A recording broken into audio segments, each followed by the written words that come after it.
السلام علیکم ورحمۃ اللہ وبرکاتہ۔ وعلیکم السلام ورحمۃ اللہ وبرکاتہ۔ جی ہم روزوں کے مسائل کتاب پڑھ رہے ہیں تاکہ رمضان المبارک کے آنے سے پہلے ہمیں کچھ باتیں ہمارے ذہن میں ہوں۔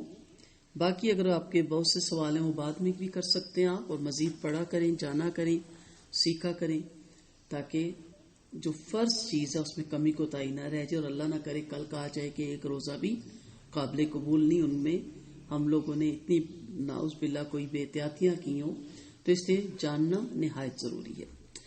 تو آج ہم دیکھتے ہیں وہ امور جن سے روزہ مکروہ نہیں ہوتا۔ پہلی چیز، بھول چوک سے کھا پی لینا روزے کو توڑتا ہے نہ مکروہ کرتا ہے۔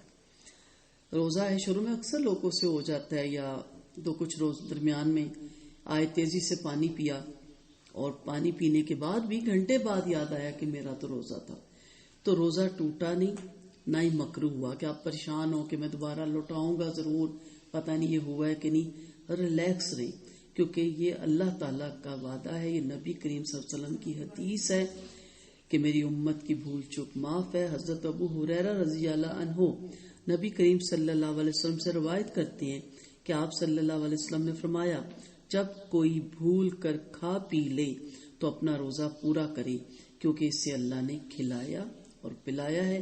اسے بخاری نے روایت کی ہے۔ تو جب اللہ نے دی ہے چھوٹ، رخصت دی ہے، تو پھر ٹینشن لینے کی ضرورت نہیں ہے۔ یہاں تک بعض لوگوں نے کہا کہ ہمیں نہیں یاد رہا، ہم نے آرام سے ڈٹ کے کھانا کھایا، یہ نہیں کہ چکھا، پورا پیٹ بھر کے کھانا کھایا، اور 1.5-2 گھنٹے بعد یاد آیا کہ میرا تو روزہ تھا، تو بھی نہیں ٹوٹتا۔ یہ نہیں کہ چکھا ہے تو نہیں ٹوٹتا اور زیادہ کھا لیا تو نہیں ٹوٹتا۔ یہ رب کے معاملے ہیں، رب بہتر جانتا ہے کہ رب اپنے بندے کو کیوں کھلاتا ہے، کیوں پھلاتا ہے، کیوں بھلاتا ہے۔ تو لیکن سب سے بڑی رخصت کیا ہے؟ کیونکہ اب جو عمر بڑھ گئی بہت ہی بھولنے لگ جاتا ہے نا انسان۔ تو اللہ نے کتنی بڑی آسانی دی ہے کہ پھر آپ نے اس روزے کو دوبارہ سے نہ اس دن بھی نہیں توڑنا، اور بعد میں اس کی کوئی قضا شاہ بھی نہیں دینی، آپ کا روزہ وہ ہوگا۔ مسواک کرنے سے روزہ مکروہ نہیں ہوتا۔ حضرت عامر بن ربیعہ رضی اللہ عنہ سے روایت ہے، میں نے نبی کریم صلی اللہ علیہ وسلم کو روزے کی حالت میں اتنی مرتبہ مسواک کرتے دیکھا کہ گن نہیں سکتے، سے بخاری نے روایت کیا۔ مسواک کو سامنے رکھ کے آپ ٹوتھ پیسٹ نہیں کر سکتے، ٹھیک ہے، کیونکہ کوئی ایسی ہمیں چوائس نہیں ملتی، روایت نہیں ملتی، اور نہ ہی بات کے علماء نے بھی کوئی اس سے کوئی شک نکال کے کہا ہو کہ کیونکہ اب جدید دور ہے، جدید ٹیکنالوجی ہے، تو اس لیے اب آپ پیسٹ کر سکتے ہیں، کیونکہ اس کے بارے میں ابھی بھی فائنل حتمی کوئی فیصلہ نہیں آیا، کیونکہ پیسٹ میں بھی ایسے مواد ہیں جو میٹھے ہوتے ہیں یا کچھ، اور برش کے بارے میں بھی بہت سی روایت ہے کہ پلاسٹک یہ ایسی چیز ہے جو مکروہ کر سکتے جی اس کو۔ تو مسواک سب سے بہتر چیز ہے، اس سے منہ کی اسمیل بھی ختم ہوتی ہے، اور دانتوں کے بھی بہت سے مسائل حل ہوتے ہیں، تو اس سے روزہ مکروہ نہیں ہوتا، اور کرنی چاہیے، کیونکہ پیسٹ انسان سحری میں تو کر لیتا ہے، لیکن سنت کو فالو کریں تو کم از کم رمضان میں تو مسواک کی عادت ڈالیں، پھر بعد میں بھی پڑ جائے گی، لیکن سارا دن یا دوپہر میں یا شام میں آپ نہیں کر سکتے برش، تو اس وقت مسواک کریں۔ گرمی کی شدت سے روزہ دار سر پہ پانی بہا سکتا ہے، اس سے روزہ مکروہ نہیں ہوتا۔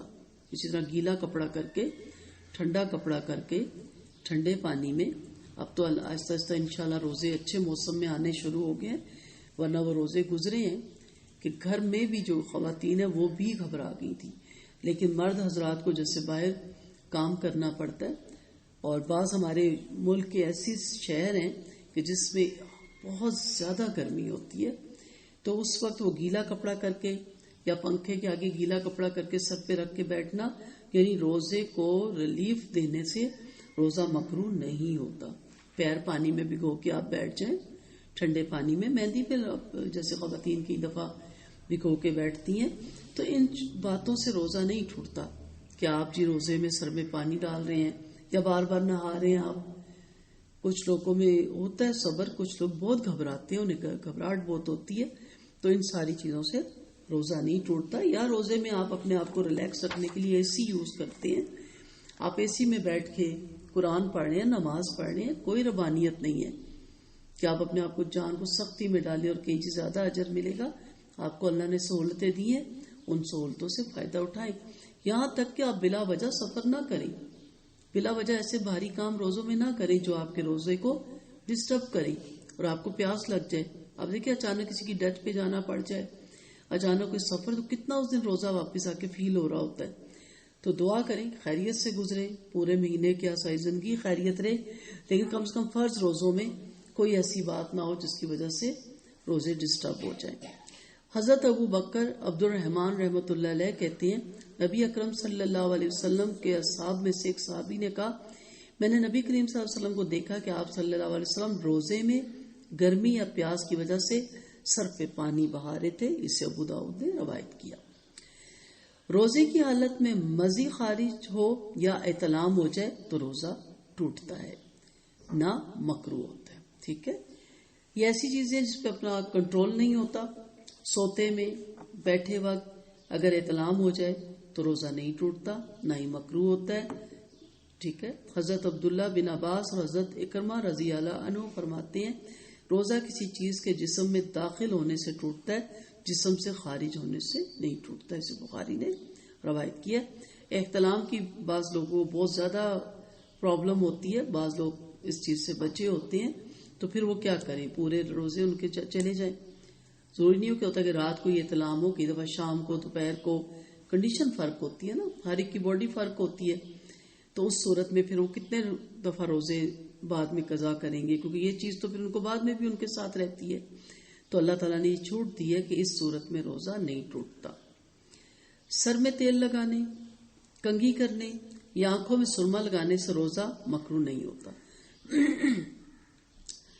اسی کو سامنے رکھ کے دوائی ڈالنے کی اجازت دیتے ہیں، لیکن اس طرح کہ وہ حلق میں نہ جائے. اور کچھ علماء کے نزدیک حلق میں چلی بھی جائے تو آپ اس کو کھنگار کے نکال سکتے ہیں. علم بہت وسیع ہے، بہت سے موقف آپ کو ملیں گے، بہت سے علماء کی رائے ملے گی. ان چیزوں کو سامنے رکھ کے آپ کسی کی بھی رائے لے سکتے ہیں، کسی کا بھی فتویٰ لے سکتے ہیں، اور اس فتوے کو ہمیشہ اس پہ پھر قائم رہیں.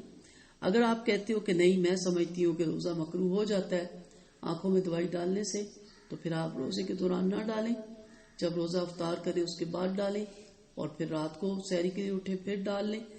ان دنوں میں پورا کر لیں، اس وقتوں میں. اور اگر آپ سمجھتی ہیں کہ نہیں میرے ڈاکٹر نے مجھے دن کو بھی 3 دفعہ کہا ہے اور میں اس کو لیتی ہوں کہ اس سے مکروہ نہیں ہوتا، تو پھر آپ دن میں بھی 3 دفعہ ڈال سکتی ہیں، تو مکروہ نہیں ہوتا. ہنڈیا کا ذائقہ چکھنا، اب چکھنا یہ نہیں ہے کہ اندر ڈھیل لیں. انسان کی زبان پہ جو اس کی نوک ہے وہ ذائقہ چکھتی ہے. ٹھیک ہے، نمکین اور میٹھا ہونے کا، کیونکہ حلق تک جو آخری حصہ نا وہاں کڑوا ذائقہ صرف وہاں سے. اب دیکھو نا چیز کھا کے حلق میں پہنچ کہتے ہیں زہر کڑوی تھی، کہتے ہیں نا، یہاں نہیں پتہ چلتا، یہاں سے صرف میٹھے اور نمکین کا پتہ چلتا ہے. تو ان گھروں میں جہاں جھگڑے کا احتمال ہو، بعض جگہ بہت زیادہ غصے طرز کے لوگ رہتے ہیں، یا آپ دعوت پہ سب کو بلا رہی ہیں افطاری میں، تو آپ چاہتی ہیں کہ ہر چیز پراپر ہو، کوئی مسالہ بنا رہی ہیں یا کوئی کسی چیز کا، تو اس کو صرف زبان کی نوک پہ رکھ کے نمک یا اس کا میٹھے کا ذائقہ چکھ کے ساتھ کی تھوک دینا ہے، نگلنا نہیں ہے. ٹھیک ہے، اس سے روزہ مکروہ نہیں ہوتا. پھر اسی طرح مکھی کے حلق میں چلے جانے سے آپ کہیں گے یہ کون سی باتیں. بعض علاقے ابھی بھی ایسے ہیں کہ وہاں کام کرتے وقت ہوا چلتی ہے تو کوئی نہ چیز اڑ کے حلق میں چلی جاتی ہے منہ کے راستے، تو حلق میں جانے سے روزہ مکروہ نہیں ہوتا، فوراً سے کھنگار کے نکال دینا ہے. روزہ دار گرمی کی شدت سے کپڑا پانی میں تر کر کے بدن پہ رکھ سکتا ہے، اس سے روزہ مکروہ نہیں ہوتا. جیسے میں نے شروع میں بھی کہا آپ غسل 2 دفعہ کرنا چاہے 3 دفعہ کرنا چاہے کوئی پابندی نہیں ہے، آپ کا روزہ مکروہ نہیں ہوتا. حضرت عبداللہ بن مسعود رضی اللہ عنہ نے فرمایا جب تم میں سے کوئی روزہ دار ہو تو اسے تیل کنگھی کر لینا چاہیے. حضرت حسن رضی اللہ عنہ فرماتے روزے دار کے لیے ناک میں دوا ڈال لینے میں کوئی حرج نہیں، بشرطیہ حلق تک نہ پہنچے.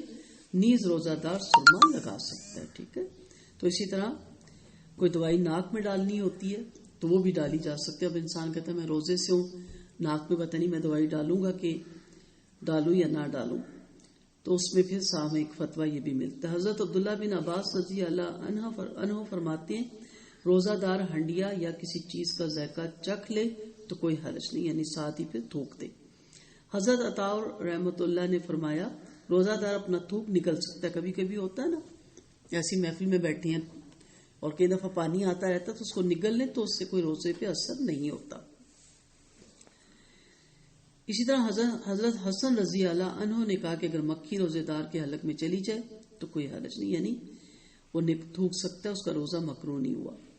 اگر کسی پر غسل فرض ہو لیکن دیر سے اٹھے تو سحری کھا کر غسل کر سکتا ہے، یعنی ابھی اٹھے ہیں تو سحری بالکل قریب ہے، اذانیں ہونے والی ہیں تو آپ پہلے سحری کھائیں. یہ غسل حیض بھی ہو سکتا ہے، غسل جنابت بھی ہو سکتا ہے، تو پہلے سحری کھائے. غسل نفاس بھی ہو سکتا ہے، عورت اسی دن فارغ ہو نفاس سے، تو ہر وہ غسل جو فرض کے زمرے میں آتا ہے اور اس کو غسل کیے بغیر آپ عبادت نہیں کر سکتے، تو پہلے سحری کھائے. سحری کھانے کے بعد آرام سے وہ اپنا غسل کر سکتا ہے. البتہ کھانے سے قبل وضو کر لینا چاہیے. فرض نہیں ہے، ایک اچھائی کہہ لیں، ایک متصب کام کا بتایا گیا، لیکن فرض کے زمرے میں یہ نہیں آتا. حضرت ابو بکر بن عبد الرحمن رحمۃ اللہ علیہ سے روایت ہے کہ میں اور میرے والد حضرت عائشہ رضی اللہ عنہا کے پاس آئے. حضرت عائشہ نے بیان کیا، میں گواہی دیتی ہوں کہ اللہ کے رسول احتلام کے سبب سے نہیں بلکہ جمع کے سبب سے حالت جنابت میں صبح کرتے اور غسل کے بغیر روزہ رکھتے، یعنی پہلے سحری کھاتے اور اس کے بعد نماز فجر سے پہلے غسل فرماتے. پھر ہم دونوں حضرت ام سلمہ رضی اللہ عنہا کے پاس آئے تو انہوں نے بھی یہی بات کی. اسے بخاری نے روایت کیا، یعنی بلا وجہ نہیں کہ ویسے ہی خالی اطلاع ہوا تھا، وہ اس لیے کہ میاں بیوی کے تعلق کے قائم کے بعد جو غسل واجب ہو جاتا ہے اس میں بھی وہ اگر اٹھتے تو پہلے روزہ رکھتے اور بعد میں آرام سے غسل کر کے تو نماز پڑھتے. ہمارے یہاں کیا ہوتا ہے کہ جی ایسی عورت برتنوں کو بھی نہ ہاتھ لگائے، روزے دار کے جی عام دنوں میں بھی کہتے ہیں جی مردوں کے کپڑے بھی نہ دھوئے. بہت سی روایتیں لوگوں سے ملے تو بڑا دل حیران ہوتا ہے کہ دماغ بھی کیا کچھ ہمارے یہاں من گھڑت باتیں. تو پہلے نہا لو تو ناپاکی کی حالت ہے، تو آپ بس اپنے آپ کو صاف کر کے اور آرام سے روٹین کے کام کریں. ہاں، جو نماز پڑھنے والی عورتیں ہوتی ہیں انہیں تو پتا ہوتا ہے کہ نماز سے پہلے پہلے انہوں نے غسل کرنا ہے، لیکن رمضان کے مہینے میں آپ کو پتا ہے ساروں کے لیے سحری بنانا، تو سب کی سحری بنا کے سب کو کھلا کے خود کھا کے پھر آرام سے غسل ہو سکتا ہے. آپ کے ہاتھوں کے ساتھ کچھ نہیں لگا ہوا کہ آپ آٹا نہیں گوندھ سکتی اور سحری کا اہتمام نہیں کر سکتی. اسی طرح مرد حضرات کے لیے بھی یہ نہیں ہے کہ پہلے وہ غسل کریں اور وہ پھر سحری کھائے ورنہ ان کا روزہ نہیں ہوگا. اسلام اتنا سخت دین نہیں، اسلام میں بہت آسانی ہے. حضرت عائشہ فرماتی ہیں آپ صلی اللہ علیہ وسلم حالت جنابت میں کھانا یا سونا چاہتے تو پہلے نماز کی طرح وضو فرما لیتے. اس سے مسلم نے روایت کیا. تھوڑا اپنے آپ کو ریلیکس فیل کرتا ہے انسان وضو سے. روزے کی حالت میں بیوی کا بوسہ لینا جائز ہے بشرطیہ جذبات پر قابو ہو. حضرت عمر رضی اللہ عنہ سے روایت ہے کہ ایک روز میرا جی چاہ اور میں نے روزے کی حالت میں اپنی بیوی کا بوسہ لے لیا. میں نے نبی کریم صلی اللہ علیہ وسلم کی خدمت میں عرض کیا، آج میں نے بڑا غلط کام کیا، روزے کی حالت میں بوسہ لے لیا. آپ صلی اللہ علیہ وسلم نے فرمایا، اچھا بتاؤ اگر تم روزے کی حالت میں کلی کر لو تو پھر؟ میں نے عرض کیا کلی میں کیا حرج ہے؟ تو آپ صلی اللہ علیہ وسلم نے فرمایا کسی چیز میں بھی حرج نہیں، یعنی بوسہ لینے میں بھی کوئی حرج نہیں. اسے احمد اور ابو داؤد نے روایت کیا. کنٹرول اگر جذبات پہ تو کوئی فرق نہیں پڑتا، ٹھیک ہے، لیکن اگر کسی کو پتا ہے کہ میرے جذبات پہ کنٹرول نہیں تو پھر وہ اس لیے اوائڈ کرے کہ ایسا نہ ہو کہ فرض روزے میں وہ کوئی ایسا عمل کر بیٹھے جس کی وجہ سے اس کا روزہ ٹوٹ جائے یا توڑنا پڑ جائے. تو اگر جذبات پہ قابو ہے تو کوئی حرج نہیں ہوتا. روزے میں پچنے لگوانا جائز ہے. حضرت عبداللہ بن عباس رضی اللہ عنہ فرماتے ہیں نبی کریم صلی اللہ علیہ وسلم نے روزے کی حالت میں پچنے لگوائے. اسے بخاری نے روایت کیا.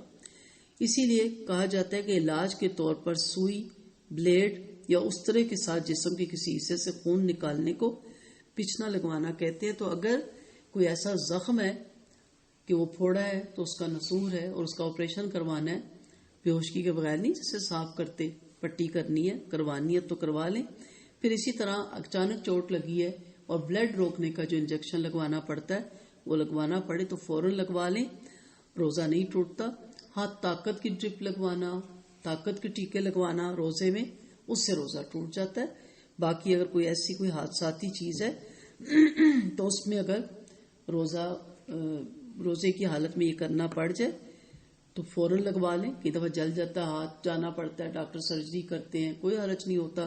اور اگر وہ کہتے ہیں انجیکشن لگوا لیں، کئی دفعہ بچہ گر جاتا ہے یا آپ گر جاتی ہیں تو ڈاکٹر کہتے ہیں ٹیٹنس کا فوراً ٹیکہ لگوائیں. اگر 5 سال ہو گیا نہیں لگا ہوا تو آپ کو پتا نا ٹیٹنس کتنی بری بیماری ہے. تو علماء چوائس دیتے ہیں کہ آپ ٹیٹنس کا ٹیکہ، بلڈ کو روکنے کا ٹیکہ تو وہ لگوا سکتے ہیں. باقی آگے ہم دیکھیں گے. آپ اچھی طرح جانتے ہیں کہ جب وامٹنگ ہو جائے تو روزہ نہیں ٹوٹتا لیکن توڑنا پڑتا ہے، توڑوایا جاتا ہے. لیکن ایسی وامٹنگ جو ویسی کھانے سے بہت زیادہ کوئی آئلی چیز کھا لی، وہ اندر نہیں ٹھہری اور وہ باہر نکلتی ہے تو سکون ملتا ہے، تو وضو اس سے ٹوٹ جاتا ہے، روزہ نہیں ٹوٹتا. آپ بس اس کے پاس نارمل اپنے روزے کو کنٹینیو کریں. لیکن ایسی وامٹنگ جو ہاسپٹل پہنچا دیں، جس میں ڈرپ لگانا کمپلسری ہو جائے، تو انسانی جان زیادہ قیمتی ہے، اس میں روزہ توڑوایا جائے گا اور اس کا مکمل علاج کیا جائے گا اور پھر بعد میں وہ روزے کی قضا اس کی ادا کی جائے گی.